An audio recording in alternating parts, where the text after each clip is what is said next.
우리 민수기 12장 1절부터 10절까지의 말씀 제가 한 절 여러분이 한 절 나누어 교독하여 읽겠습니다. 민수기 12장 1절부터 10절입니다. 제가 먼저 보겠습니다. 모세가 구스 여자를 취하였더니 그 구스 여자를 취하였으므로 미리암과 아론이 모세를 비방하니라. 여호와께서 모세와 말씀하셨느냐 여호와께서 말씀하셨느냐 여호와께서 이 말을 들으셨더라.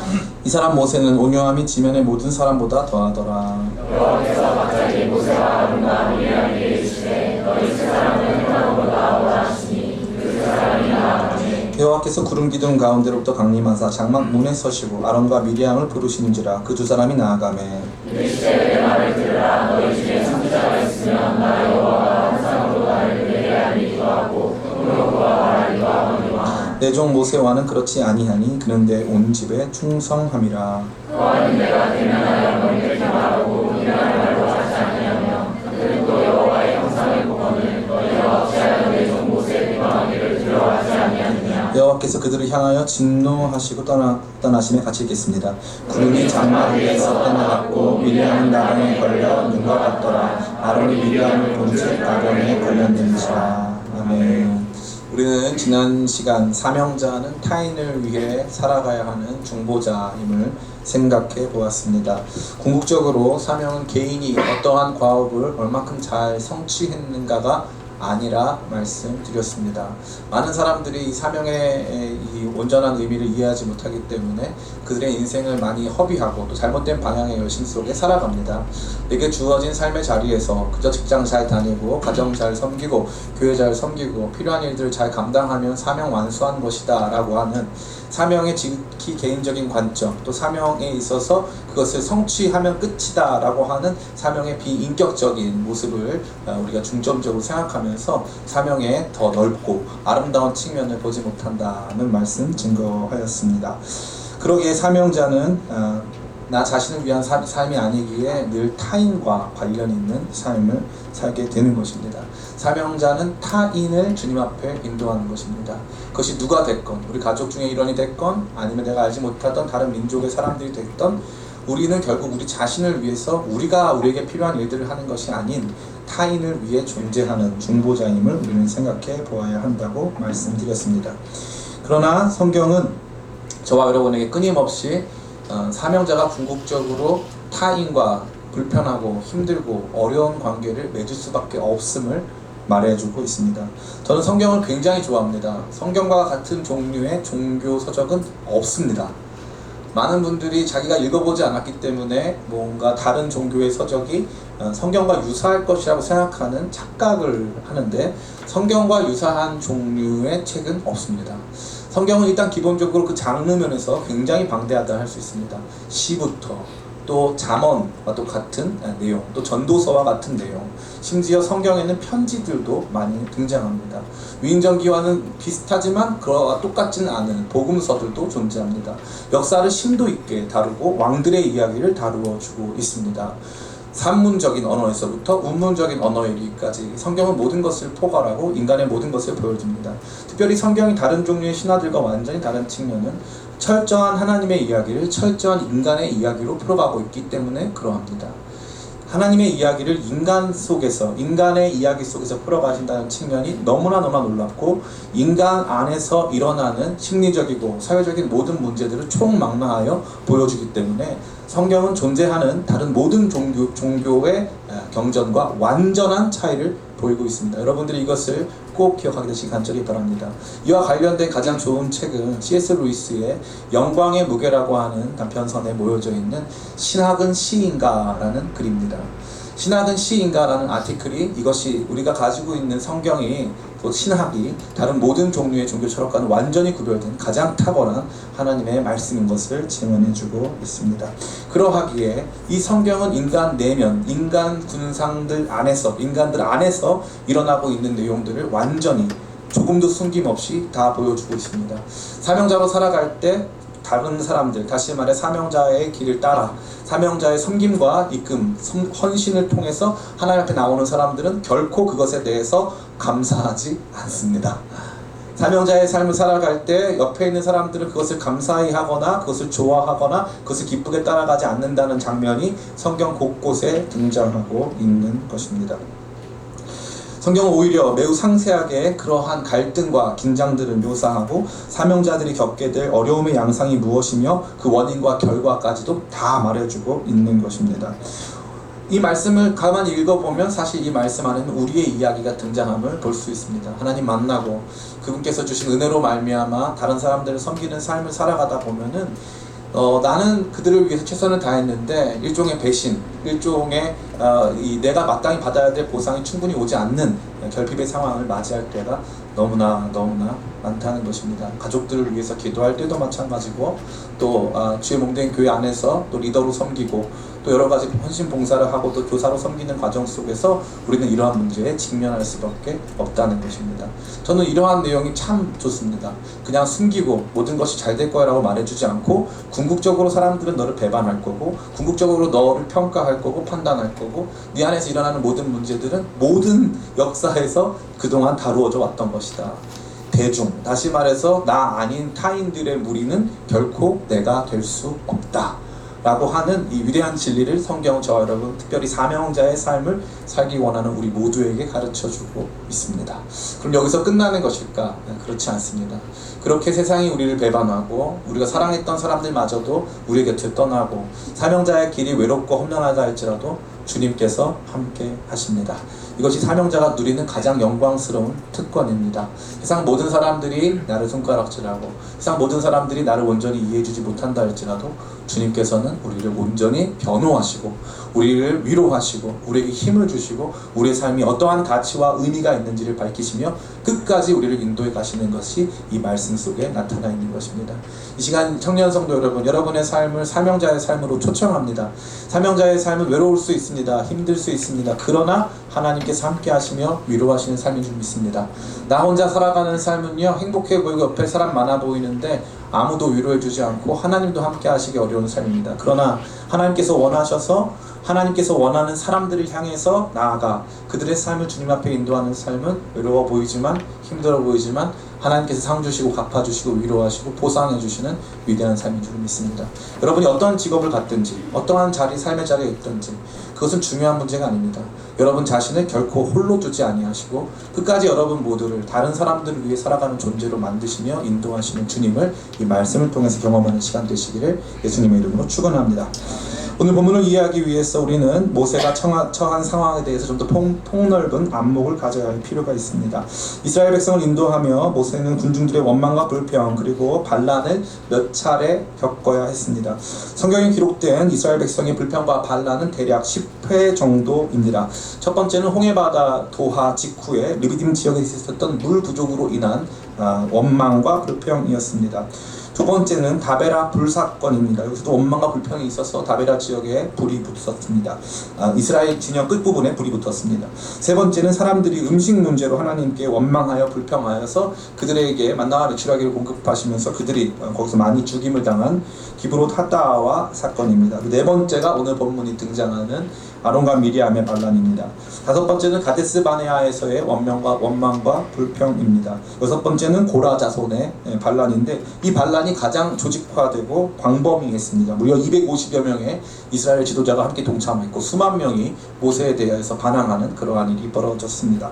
일곱 번째는 가데스 바네아로 다시 돌아와서 물로 인하여 원망을 한 사건입니다. 여덟 번째는 호르산 인근에서 원망한 사건이고 아홉 번째는 바알 부울에서 모압의 여인들과 행음하여 또 이 하나님 앞에 온전치 못한 사건이었습니다. 이와 같은 이야기 속에서 오늘 등장하는 이야기는 그 반란의 범위나 강도와 관련돼서는 크지 않다 할 수 있습니다. 다른 반란은 굉장히 큰 반란이고 원망과 불평이었는데 사실 오늘은 이 아론과 미리암이라고 하는 사람의 보다 간접적인 비방 정도로 우리가 이해할 수 있기 때문에 그 강도와 범위가 그렇게 크지 않다 할 수 있습니다. 그러나 아마도 모세에게 있어서는 이 미리암과 아론의 비방이 그가 겪었던 그 어떠한 수준의 불평, 불만, 원망, 반란 중에 가장 큰 것이 아니었을까 짐작해 합니다. 그 이유는 무엇이었습니까? 첫 번째는 모세의 최측근이었던 가족들의 비방이었기 때문에 그렇습니다.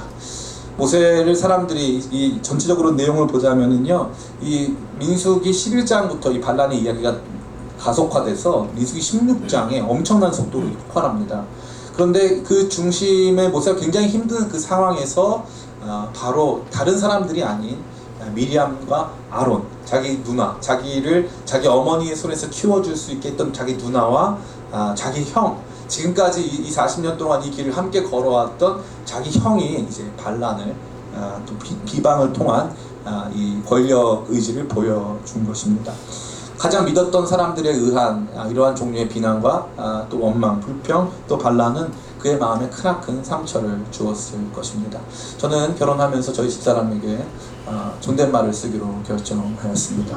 저는 언제나 우리 집사람을 존경스럽게 대하며 늘 존댓말을 써왔지만 저희 집사람은 교회에서 집으로 돌아가면 저를 요한이 이렇게 불렀어요. 다른 사람의 비방과 원망, 불평 등은 참을 수 있지만 집에 돌아왔을 때 저를 존경하지 아니하는 저희 집사람의 요한이, 이 말은 참 어려웠어요. 그래서 제가 얘기했어요. 하지 말라고. 그랬더니 왜 요한이 싫어? 말해주었어요. 요한이 지금도 마음 한켠에 깊은 상처로 남아 있습니다. 저희 가정을 위해서 기도해 주세요. 카톡을 보낼 때면 언제나 저는 저희 집사람에게 여보 어디세요? 언제 오세요? 등등의 제가 이름이 요한이니까 요자로 이렇게 질문을 합니다. 저희 집사람은 언제나 단답형, 반말로 대답을 하는 것이죠. 그래서 가만히 생각해보면 가끔 제 모습이 너무 처량해요. 집에서조차 인정받지 못하는. 농담 삼아 말씀드렸는데 제가 가장 큰 힘을 얻는 사람은 아마 저희 집사람일 거예요. 저희 집사람이 제가 밖에 나가서 힘들고 어려운 순간이 되면 저한테 와서 꼭 당신이 최고 멋있어, 당신이 제일 나한테 힘이 되는 사람이야, 당신 같은 사람은 없어, 이렇게 가끔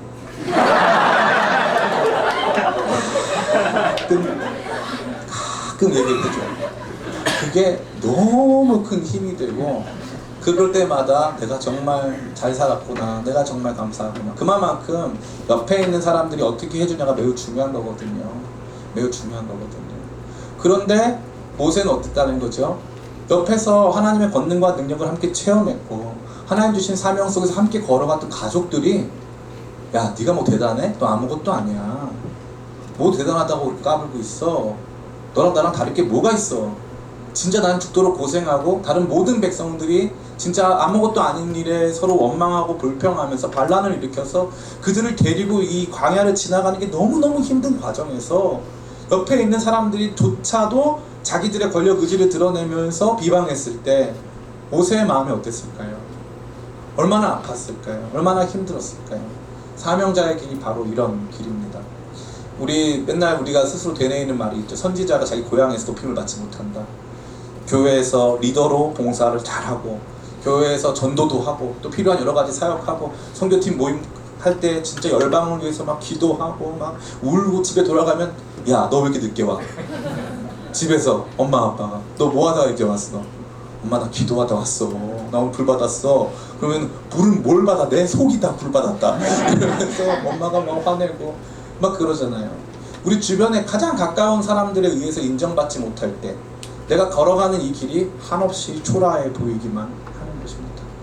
제가 목사님들 중에서 제일 불쌍한 분들이 많이 계시거든요. 근데 어떤 분들이냐면 자녀에게 무시받고 또 가정에서 무시받는 목회자분들 진짜 많아요. 당신이 뭐 쥐꼬리만큼 벌어서 당신이 하는 거 아무것도 아니지, 당신보다 더 잘난 목사님들 얼마나 많은데, 그러한 말을 듣고 사는 목사님들이 계세요.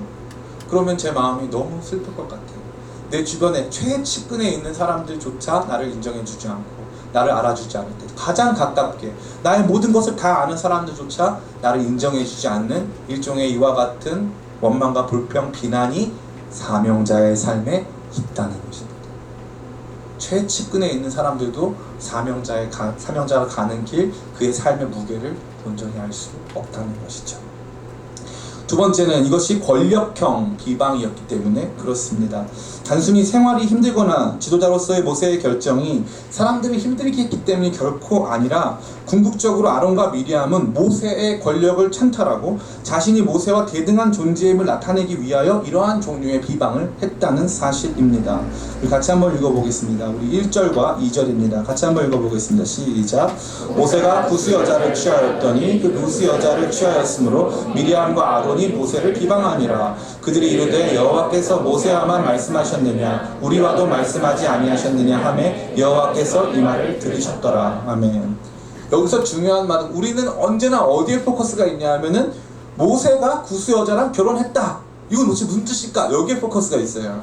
그런데 성경의 진짜 포커스, 그래서 하나님께서 들으신 내용은 뭐냐 하면 그들이 이르되 여호와께서 모세와만 말씀하셨느냐 우리와도 말씀하지 아니하셨느냐 하매 모세가 하나님과의 배타적인 관계, 다시 말해서 자기가 갖고 있는 이 사명으로 말미암아 하나님께서 모세를 특별하게 사용하시기 때문에 하나님과 모세가 보다 특별한 관계라는 것을 인정하지 않고 우리도 모세랑 다를 것이 아무것도 없다라는 식의 비난을 했다는 것은 이것이 단순한 비난이 아니라 우리 자신을 높여 모세가 가지고 있는 권력을 다소나마 찬탈하려고 하는 목적을 가지고 있음을 우리는 볼 수 있는 것입니다.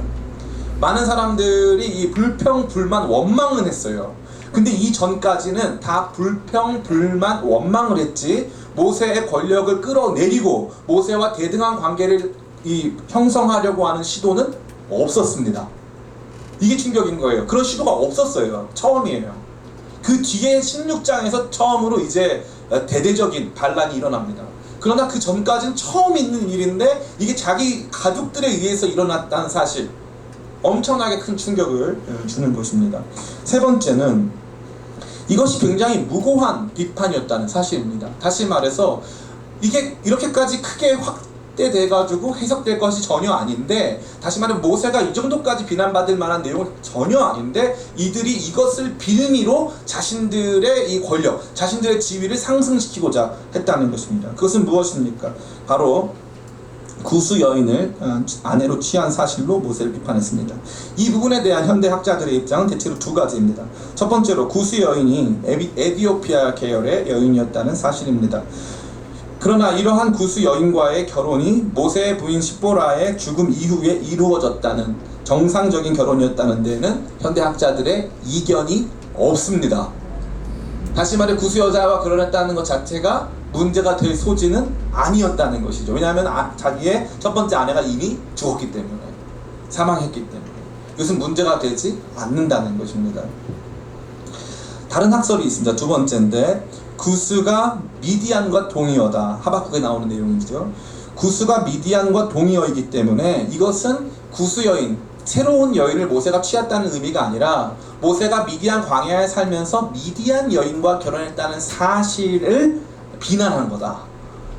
벌써 40년 전에 일어난 일을 가지고 비난해가지고 너는 그래도 너 부인은 이방 여인 아니냐, 이러한 종류의 비난을 했다라는 것입니다. 이 두 가지 중에 어느 것이 맞을지는 우리는 아직 모릅니다. 학자들 내에서도 이견이 분분합니다.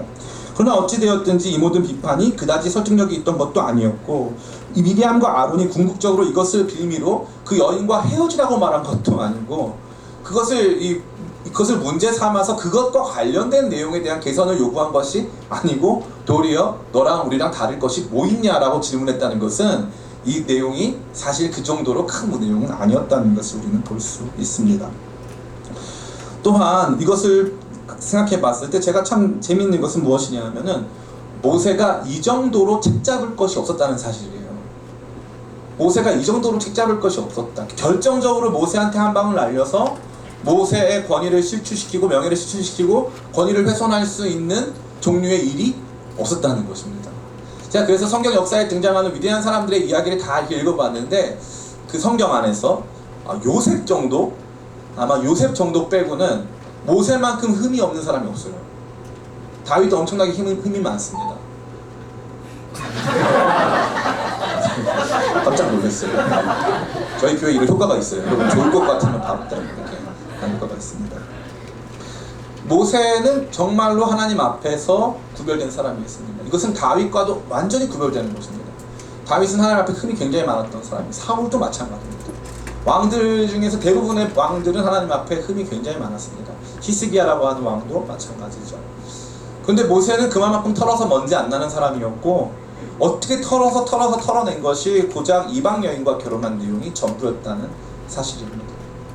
그러나 이 모든 것들을 종합적으로 생각해 봤을 때 자기 친인척에 의해서 이 권력을 찬탈하려고 하는 목적을 가진 비난이 일어나고, 이 비난의 근거로 제시된 내용 역시도 무고하여 크게 책잡을 것이 없는 내용을 이 과대포장해서 사람들 앞에서 왜곡해서 말했다는 것이 모세에게 엄청나게 큰 고통과 아픔을 주었을 것입니다.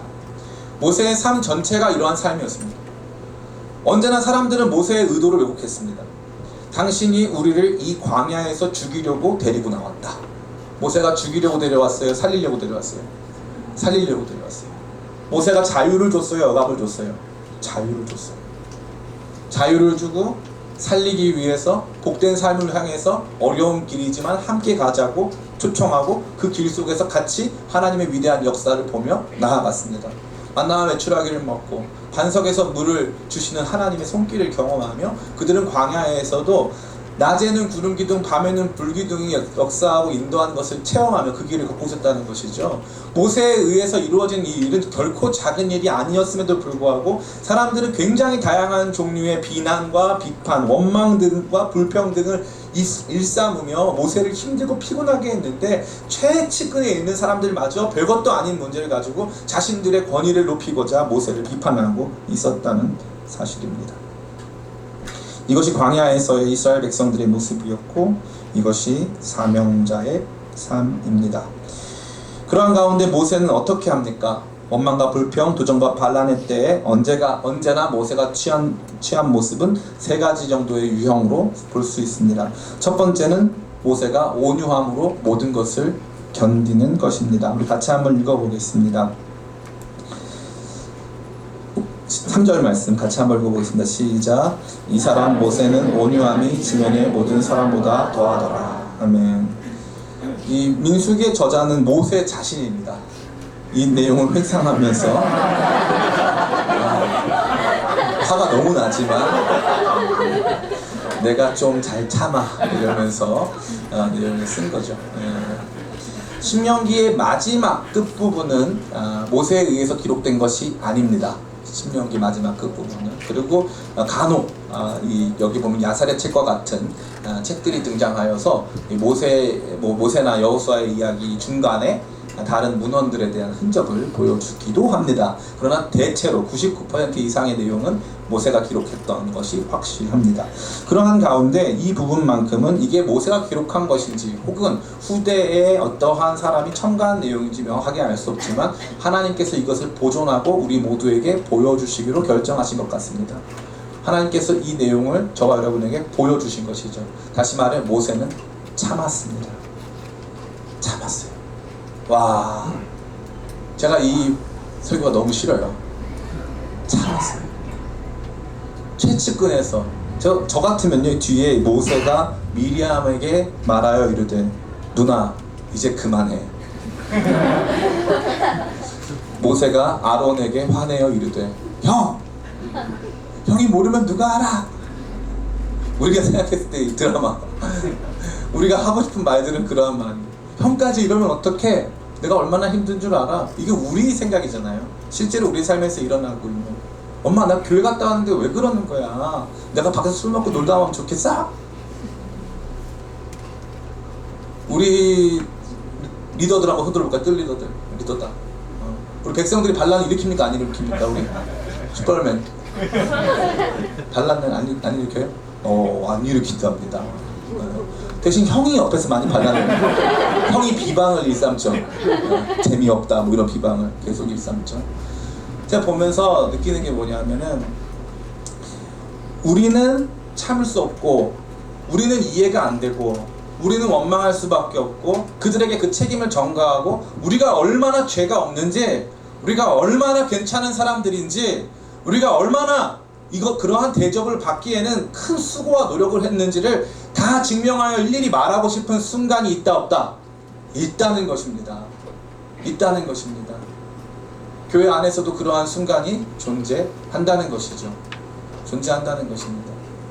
군대에서 제일 어이가 없었던 순간이 있었어요. 우리 부대에서 이제 산에 계단을 만들었어요. 군대에서 왜 그런 일을 하는지 모르겠어요. 산에 계단을 제가 2등병 때인데 산에 계단을 만들었는데 그때 너무 더워서 막 다 남자들이 상의 탈의를 하고 진짜 막 돌아와서 이 등에 이 껍데기 떼는 게 일이었어요. 막 상의 탈의를 하고 막 거기서 하는데 막 욕설이 나고 하면서 야 이거 안 옮겨 막 소리를 막 지르는데 저 계단 끝에 나무가 한 그루 있었습니다. 나무가 있는데 그 나무 가지가 이 나무 가지 자체는 한 3m 위에 있었지만 나무 가지 옆에가 낭떠러지였어요. 그런데 우리 부대에 진짜 일을 잘하는 김성재 상병이라고 있었는데 김성재 상병이 용감하게 허리에 띠를 딱 묶고 나무에 올라가가지고 그걸 톱으로 딱 잘랐어요. 딱 잘라서 우리가 박수치고 진짜 대단하다. 그거 아무나 할 수 있는 게 아니었거든요. 박수 쳤어요. 그때 행보관님이 찾아왔어요. 찾아오더니 야 이거 누가 잘랐어? 그렇게 물어보더라고요. 그래가지고 저는 칭찬받는 줄 알고 우리 김성재 상병이 잘랐어요. 갑자기 욕설이 난무하면서 잘랐으면 치워야 될 거 아니야! 소리를 지르는 거예요. 저 같으면요 제가 치우겠습니다. 근데 저 자른 거 너무 대단하지 않나요? 라고 말하고 싶었어요. 그런데 그러한 과정을 다 무시당했는데 김성재 상병님이 조용히 예 알겠습니다 하고 치우더라고요. 그냥 치우는 거예요. 그냥 모세가 가진 가장 위대한 의식은 뭔지 알아요? 나는 종이다. 종 참는다. 종 아무 말 안 한다. 제가 이걸 못해요. 제가 이걸 못합니다. 근데 저만 못하는 게 아니고요. 우리 청년 성도들이 이걸 제일 못해요. 부당하고 억울하고 나의 모든 수고와 노력이 아무것도 아닌 것으로 치부되는 그런 모든 상황에서 우리는 반드시 우리의 권리를 받아야 되고 어떻게 해서든지 우리가 그렇지 않았음을 우리가 괜찮은 사람인 것을 증명하고자 하는 노력들을 있습니다. 답답해서 못 살죠. 그런데 모세는 참아요. 모세는 엎드려요. 고라자손이 반란을 딱 일으켰어요. 고라자손이 와가지고 모세에게 대하여서 반항의 말을 막 했을 때 거기 뭐라고 되어 있는 줄 아세요? 모세가 듣고 엎드려. 모세는 바로 엎드려요. 바로 엎드려요. 요즘 자기 주장을 하고 어떻게 해서든 자기를 변호해내려고 하는 이 시대 속에서 모세가 취하는 방식은 굉장히 답답해 보이고 우리에게 있어서는 참 힘든 삶의 모습이 될 수 있습니다. 그러나 모세가 저와 여러분 모두를 향해서 보여주는 것은 사명자는 침묵한다. 사명자는 참는다. 사명자는 주님의 때에 주님의 뜻이 주님의 방법으로 이루어질 때까지 기다리고 모든 것을 온유함으로 이겨낸다. 저는 여러분들이 이 온유함으로 여러분에게 주신 사명의 자리에서 승리하게 되시기를 간절히 축원합니다. 모세가 취한 두 번째의 삶의 방식은 대응의 방식은 하나님께 나아가 탄원하는 것입니다. 모세의 대중적 침묵과는 달리 모세가 하나님께 나아갔을 때의 그의 탄원은 굉장히 적나라합니다. 하나님 제가 이 백성을 낳았습니까? 하나님 저한테 왜 그러십니까? 차라리 이럴 거면 저를 죽여주세요. 모세가 직접 한 말입니다. 차라리 이럴 거면 저를 죽여주세요. 저는 이게 너무 좋아요. 사람들한테 이럴 거면 저 죽여주세요. 저 안 합니다. 할 수 있는데 사람들 앞에서는 사명자는 참고 하나님 앞에서는 울면서 탄원하고 원망. 하나님은 원망하는 거예요. 나 죽이라고. 나 왜 데려갔냐고. 내가 안 온다고 몇 번을 말씀드렸냐고. 내가 안 온다고 그렇게 말하지 않았냐고. 왜 나를 부르셨어요? 왜 나를 힘들게 하세요? 저 이 모습이 너무 좋아요. 그 분노를요 사람들 앞에 쏟는 게 아니고 하나님 앞에 쏟는 거예요. 그 원망을 하나님 앞에 쏟는 거예요. 하나님 저 너무 힘들어요. 너무 괴로워요. 살려주세요. 너무 멋있어요. 저는 우리가 인간이잖아요. 인간이라는 모습을 그대로 보여주는 거예요. 그대로. 모세는 이런 부분에서 참지 않아요. 하나님 앞에 이거는 제가 봤을 때는 너무 멋진 균형감이에요. 너무 멋진 균형감. 리더로서 보여줘야 되는 너무 멋진 균형감. 제가 이거 잘할까요? 못할까요? 자, 1번 잘한다. 제가 이걸 못해요. 억울하면 억울하다고 막 얘기해요. 우리 안병현 집사가 진짜 불쌍해. 안병현 집사는 저랑 이제 24년 차입니다. 24년 차인데 괴롭고 힘든 일 있으면 이리 와봐. 도대체 왜 이런 거야? 이거를 이제 차에 태워서 집에 갈 때까지, 집에 가다가 잠깐 치킨 먹을 때까지, 다시 치킨 먹고 나서 다시 집에 갈 때까지 하는 거야. 도대체 왜 이게 뭐가 문제인 거야? 우리 안병희 집사의 온유함이 지면에 승하더라. 그러면 이제 안 집사는 그걸 가지고 주님께 나아가서 주님, 제가 저 사람을 낳았습니다. 왜 저 사람 나한테만 접습니까? 차라리 좀 죽여주세요. 그러지 않을까라는 생각을 해봅니다. 제가 이게 잘 안 돼요. 사람들 앞에서 침묵하고 하나님 앞에서는 침묵하지 않고 외쳐야 되는데, 모세는 이거 너무 잘했거든요. 모세는 너무 잘하는데 이게 안 되는 거예요. 잘 안 참아지고, 아직도 내가 살아있어가지고 억울하고 힘든 일 있으면 그 억울하다고 사람 불러놓고 막 얘기하고 있는 저 자신의 초라한 모습을 많이 보거든요. 그러나 사명자 진짜 모세의 길에는 하나님 앞에서는 원망하고 불평하고 하나님 왜 그러시냐고 하나님께 탄원하지만, 사람들 앞에서는 그들을 향하여서 끝까지 온유하게 대하며 급히 엎드리고 침묵하고 기다리는 모습을 보여주고 있다는 것입니다. 마지막 세 번째, 모세가 취하는 가장 뭐라고 해야 될까요? 모세가 취할 수 있는 가장 강력한 방법은 백성들을 타이르는 것입니다. 그러지 마세요. 그러지 마세요. 이거 악한 거예요. 이렇게 하면 안 됩니다. 타이르는 수준. 그게 모세가 보여주는 것입니다. 그리고 나서 하나님께서 이 백성들을 다 없애버릴 거야. 이 백성들을 다 멸하고 내가 너로 새로운 민족을 만들 거야. 그러면은 모세가 뭐라고 기도해요? 주님, 이 백성을 주의 백성으로 여기소서. 주님, 이 백성을 버리지 말아주세요. 저는 이 모습이 너무너무너무 아름다워요. 사명자의 길은 바로 그러한 길이 되는 것입니다. 이것이 그가 할 수 있었던 전부였고, 하나님께서는 그러한 그를 굉장히 사랑하셨습니다. 그래서 하나님께서 어떻게 하십니까? 그러한 모세의 편이 되어주십니다.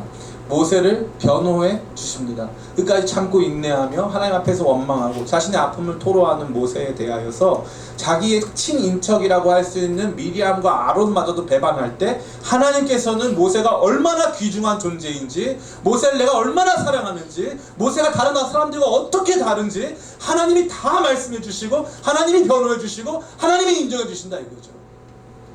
이게 너무 멋있는 거 아닐까요? 세상이 여러분을 어떻게 보고 평가하겠습니까? 여러분이 기독교인으로 살아가면서 여러분이 알바할 때, 여러분이 주유소에서 알바한다고 치십시다. 여러분 기름 넣을 때 사람들이 주님의 종이시군요. 저를 이 휘발유 만땅과 성령의 기름으로 충만케 해주세요. 막 이렇게 할 것 같죠? 그렇지 않습니다. 그렇지 않아요. 세상과 사회는 여러분을 이해하지 못하고 알지 못하고 여러분을 끊임없이 힘들게 합니다. 여러분이 누군지를 몰라요. 여러분이 누군지를 모릅니다. 세상은 여러분이 누군지를 몰라요. 여러분이 주님과 어떻게 대면하는지를 알지 못한다는 거죠. 그런데 주님이 아세요. 주님이 그것을 말해주세요. 어떻게 말씀하십니까? 오늘 본문 말씀 같이 한번 읽어봤으면 좋겠습니다. 우리 5절입니다. 5절부터 우리 8절까지 같이 한번 읽어보겠습니다. 시작. 여호와께서 구름 기둥 가운데로부터 강림하사 장막문에 서시고 아론과 미리암을 부르시는지라. 그 두 사람이 나아가매 이르시되 내 말을 들으라. 너희 중에 선지자가 있으면 나 여호와가 환상으로 나를 그에게 알리기도 하고 꿈으로 그에게 말하기도 하거니와 내 종 모세와는 그렇지 아니하니 그는 그 온 집에 충성함이라. 그와는 내가 대면하여 명백히 말하고 은밀한 말로 하지 아니하며 그는 또 여호와의 형상을 보고는 너희가 어찌하여 내 종 모세 비방하기를 두려워하지 아니하느냐. 아멘. 하나님께서 뭐래요? 내 종 모세 비방하는 걸 두려워하지 않느냐. 모세는 내 종이야. 모세는 내 거야. 너가 왜 그래? 너가 왜 그렇게 말할 수가 있어? 모세는 내 거야. 이 구절들이 그동안 많은 목사님들의 자기 변호와 관련돼서 쓰였다는 사실은 매우 우리를 슬프게 합니다. 많은 목사님들이 잘못된 방식으로 자기 개인적인 이익을 위해서 이 여러 가지 권력과 또 부와 명예 등을 사취하고 또 심지어 여러 가지 범죄들을 저질렀을 때에도 자신들을 변호하는 부분에 있어서 자신들은 하나님의 종이다. 그러니까 하나님의 종을 함부로 비방해서는 안 된다는 식의 논리에 이 말씀을 사용해 왔습니다. 저도 동일한 입장을 가지고 있었고 이 말씀은 그렇게 해석돼서는 안 된다는 것을 지금도 동일합니다. 그러나 한편으로는요, 조금 무서운 얘기 하나 드리자면 하나님께서는 때때로 주의 종들, 목사님들, 또 전도사님들, 또 리더들, 또 영적인 지도자들 이런 사람들에 대하여서 때때로는 모세와 같이 말씀하실 때도 있어요. 목사님 너무 슬퍼요. 진짜예요? 네, 그렇더라고요. 좀 힘들죠. 저도 그랬어요. 목회자들이 문제를 일으키는데 하나님이 좀 봐주실 때가 있더라고요. 근데요, 하나님이 참는데 몇 번 참다가 그것을 폭발적으로 보여주세요. 제가 몸담고 있었던 한 단체가 있었어요. 거기에 저는 예배 인도자였고 또 우리 예배팀 대부분의 인원들을 제가 다 구성했어요. 근데 거기 있는 목사님이 이 성적인 문제를 야기했어요. 목사님들이 대사회적인 추문에 시달릴 때는 그것이 처음이 아닐 때가 100%예요. 이해가 되십니까? 목사님들이 신문에 어떤 자매가 그 목사님에게 지속적인 성적인 학대를 받았다, 이런 내용이 등장하면 그분은 그게 처음이 아닌 거예요. 처음이 아니에요. 그럼 어떤 일이 발생하냐? 그 내용을 자세히 살펴보면 그 안에는 처음에 한 번 걸렸을 때 다른 어른들이 찾아와서 그렇게 하지 말아라. 두 번째 걸렸을 때 그 부모랑 만나서 합의문 같은 걸 써요. 그렇게 하지 않기로. 근데 하나님이 언제 그것을 나타내시냐? 하나님이 도저히 넌 안 되겠다 싶으면 그것을 나타내시더라. 완전히 세상 앞에 드러내셔서 다시는 얼굴 못 드러나게 하시더라고요. 다만 제가 거기서 발견한 것은 하나님께서도 그들에게 기회를 주신다는 거죠. 기회를 주세요. 당장 나타나는 거 아니에요. 그럼 이 말은 저와 여러분이 적용이 안 되느냐? 적용됩니다. 저와 여러분에도 적용돼요. 우리가 하나님 앞에서 비방받고 또 세상 사람들 앞에서 비방받을 만한 일을 한다 할지라도 하나님께서 한두 번은 덮어주세요. 여러분의 내면을, 여러분의 실수를, 여러분의 삶의 잘못된 욕망을 하나님께서 다 보여주진 않으시고 우리의 편을 들어주신다는 거죠. 그러나 하나님께서 도저히 안 되겠다 했을 때는 그것을 드러내시고 엄청나게 짓밟으십니다. 그게 하나님의 모습이에요. 하나님 언제나 자기 백성에 대해서 이러한 태도를 취하세요. 이스라엘 백성을 감싸주시고 그들이 실수해도 참아주시다가 도저히 안 되시면 이스라엘 백성 전체를 심판하십니다. 이게 하나님의 기본적인 근본적인 모습이 되는 것이죠. 사랑하는 성도 여러분, 이 말씀은 굉장히 저와 여러분을 두렵게 하는 말씀입니다. 다시 말해, 이 말씀은 저와 여러분으로 하여금 여러분의 잘못과 죄가 있어도 하나님이 덮어주실 거라는 것이 아니라 하나님이 참아주신다는 거예요. 왜? 주의 종이니까. 주의 종이라고 인정해 주시고 참아준다. 사람들 앞에서 여러분을 변호해 주신다. 그러나 거기에서 만족할 수는 없어요. 그 뒤에는 반드시 하나님의 공의로운 심판이 있어요. 모세에게 있어서는 하나님이 그러한 종류의 심판을 하십니까 안 하십니까? 하십니다. 하세요.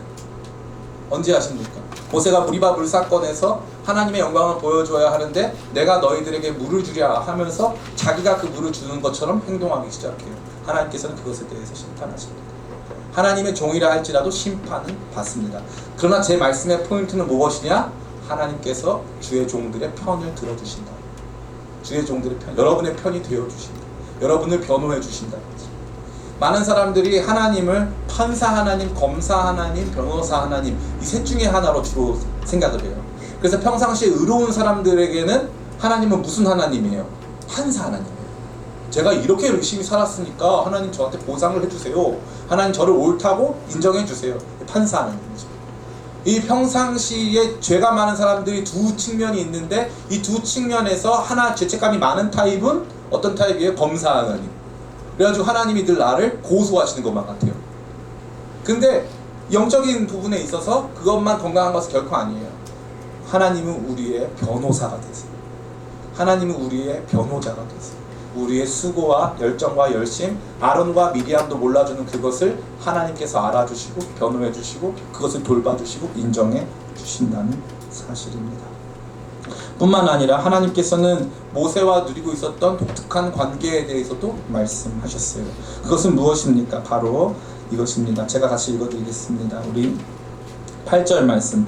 그와는 내가 대면하여 명백히 말하고 은밀한 말로 하지 아니하며 그는 또 여호와의 형상을 보거늘 너희가 어찌하여 내 종 모세 비방하기를 두려워하지 아니하느냐.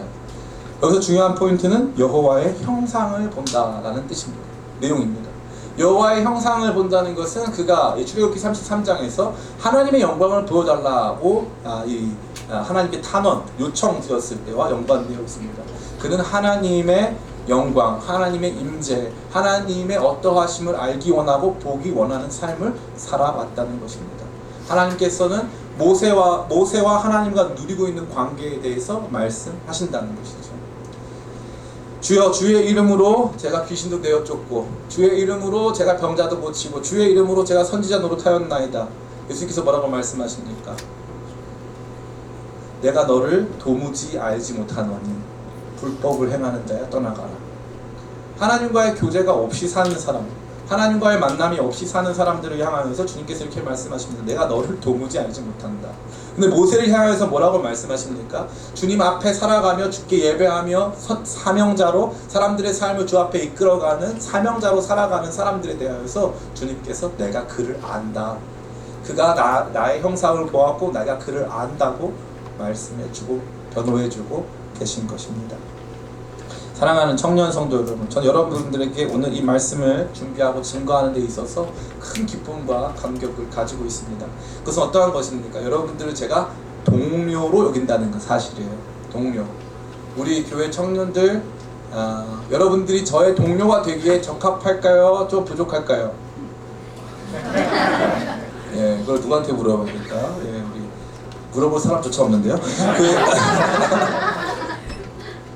목회자로서 힘든 시간들이 많았습니다. 교회를 개척하고 제 딴에는 정말로 깨끗하게 일들을 진행해 올 때 진짜 힘든 시간이 많았어요. 그래서 남들은 그렇게 하지 않는데 저는 그렇게 해서 결국 우리 교회가 주님 앞에 바르고 선한 모습으로 서야 되겠다 하면서 지나온 시간들이 많이 있었습니다. 그런데 사람들이 저를 좋아했을까요? 싫어했을까요? 제가 제일 좋아하는 노래는 나는 저팔계 왜 나를 싫어하나, 이 노래예요. 저 그 노래 그 가사가 너무 좋아요. 왜 나를, 이유가 없어 나를 싫어하는 데 있어서. 이유가 찾아보면 있겠죠. 그러나 제가 특별히 뭔가 한 것도 없고 하지 않은 것도 없어요. 그런데 그냥 싫어하더라고요. 그냥. 그때 너무 슬프더라고요. 왜 그냥 싫어하지? 아니 어떻게 보면 제가 이 교회를 개척하고 이 교회 여러분들 아무도 없을 때 이 교회를 시작한 사람이잖아요. 그리고 이 교회에서 제일 중요한 말씀 사역을 담당하고 있고 그것을 끊임없이 성실하게 준비해서 여기까지 왔단 말이죠. 근데 저를 싫다는 거예요. 저를 싫어하는 사람이 있는 줄 저 몰랐어요. 저 그동안 몰랐어요. 진짜로. 나처럼 좋은 사람을 왜 싫어하지? 이 생각 너무 많이 했어요. 여러분도 할렐루야? 나도 그랬어요. 나도 그랬어. 왜 날 싫어하지? 내가 얼마나 착한데, 그죠? 너무 내가 대단하고 착한데 왜 나를 싫어할까? 이 생각을 너무너무 많이 했어요. 근데 이 말씀을 보고 나서 알았어요. 사명자가 된다는 건 왕따가 되는 거다. 사명자가 된다는 건 배신을 당하는 거다. 근데 이 말씀 준비하면서 왜 좋았냐고요? 여러분도 저랑 같이 왕따 되자고요. 여러분도 저랑 같이 배신 당하자고요. 우리가 주님들 배신하며 사는 것처럼 우리도 주님의 길을 따라가면서 다른 사람들의 영혼을 위해서 기도하고 그들을 이끌어주다가 때로는 그들 때문에 마음 상하기도 하고 때로는 그들 때문에 삶이 지치기도 하면서 배신도 당하고 하면서 이 길 걷자고요. 그럼 누가 알아주신다? 하나님이 알아주신다. 너 얘가 누군 줄 알아? 얘 나랑 같이 그때 기도하고 내 얼굴을 보는 애야. 얘 어떤 애인 줄 알아? 이 길을 함께 걸으면서 독특한 사명 감당하고 있어. 내가 얘를 인정하고 내가 얘와 함께 하는 거야. 난 얘 편이야. 하나님이 아론과 미리암 앞에서 모세 편 들어주시는 거 있죠. 저 이게 너무 좋아요. 너무 좋아요. 내가 나 잘났다고? 나 괜찮은 사람, 내가 이 교회 개척했어. 그러면 얼마나 폼이 안 나, 그죠? 자, 일로 와보세요. 너 2014년 12월 달에 뭐 했어? 저요? 그때 대학 다녔는데요. 나는 그때 여기서 벽돌 날랐어. 내가 여기 교회 다 세웠어. 내가 다 세웠어. 네가 그때 뭘 안다고 이제 와가지고 교회에 대해서 운운해? 이렇게 제가 말하고 싶을까 안 하고 싶을까?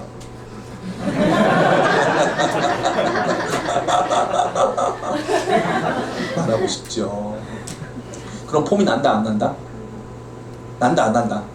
안 난다. 폼이 안 나요. 예? 폼이 안 나요. 제가 그냥 거기서 구구절절 다 설명하고 있으면은 이게 왜 이렇고 저렇고 설명하면 폼이 난다 안 난다? 안 난다. 하나님이 구름 기둥으로 쫙 임하시면서 저 아론하고 미디안 와봐. 모여봐. 아론과 미디안 좋았을 거예요. 왜냐하면 세 명을 같이 부르고 그 중에 모세 빼고 자기 둘을 오라고 했으니까 좋았을 거예요. 딱 보더니 야, 니 장난하냐? 너 저 사람이 어떤 사람인 줄 알아? 저 친구가 어떤 친구인 줄 알아? 내 종이야. 내가 그를 사용한다고. 하나님께서 그걸 여러분에게 보여주실 거예요. 하나님께서 여러분을 인정해 주시는 거예요. 전 이게 최고 좋아요. 하나님의 미소가 우리의 보상이 되는, 하나님께서 칭찬해 주시는 삶을 사는, 하나님이 인정해 주시는 삶을 사는 것. 사명자가 누리는 가장 위대한 축복은 하나님의 종이 되어 하나님이 내 편 들어주시고 하나님이 나를 알아주시고 나를 위로해 주시는 그 감격인 줄 믿습니다.